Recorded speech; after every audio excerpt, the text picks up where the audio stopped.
네, 뉴욕 증시 마감 상황 살펴보는 김선영의 인USA SH인베스트먼트 김선영 연구원과 미국 현지 연결해서 얘기를 들어보도록 하겠습니다.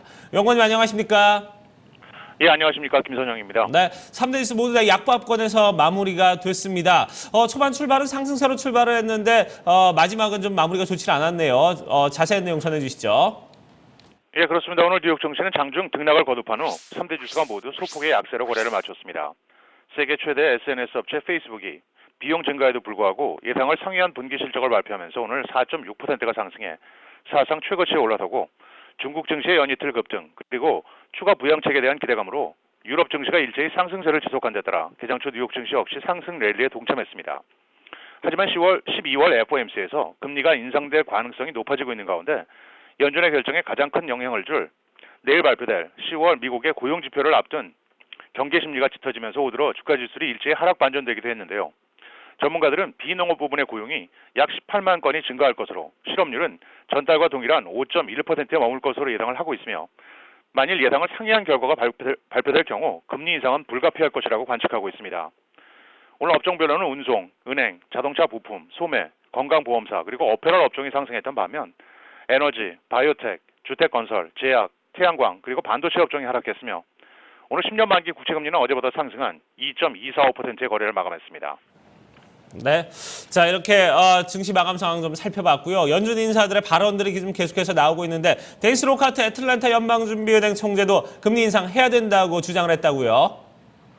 예, 그렇습니다. 어제 제넷 옐렌 연준 의장이 하원 금융위원회에 출석해 12월 금리 인상 가능성을 열어두었고 윌리엄 더들리 뉴욕 연은 총재가 옐렌 의장의 견해에 전적으로 동감한다고 밝힌 데요.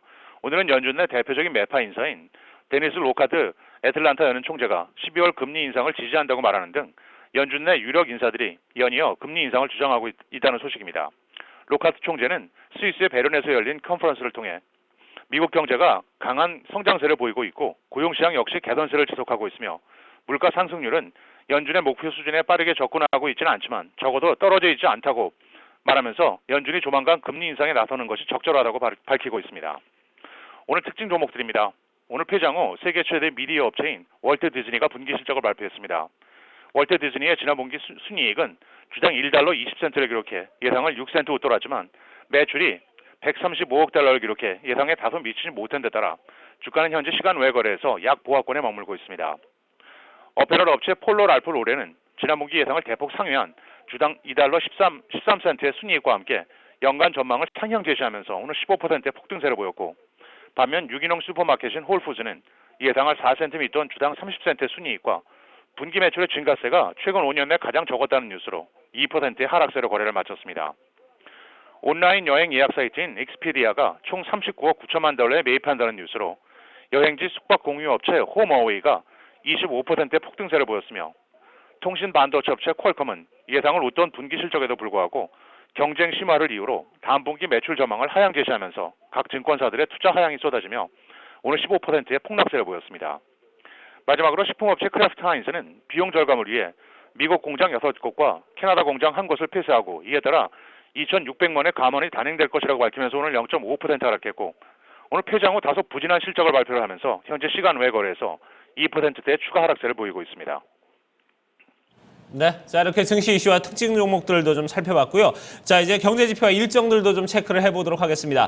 지난주에 신규 실업수당 청구 건수가 발표가 됐습니다. 2개월 내 최대치를 기록했네요.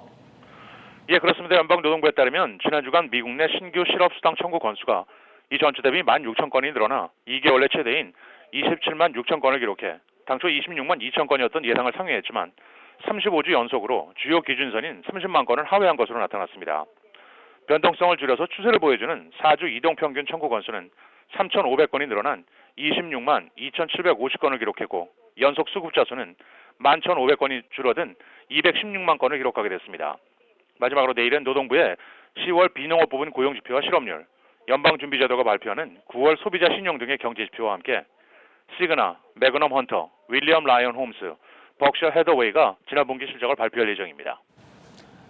네, 알겠습니다. 오늘도 좋은 말씀 고맙습니다.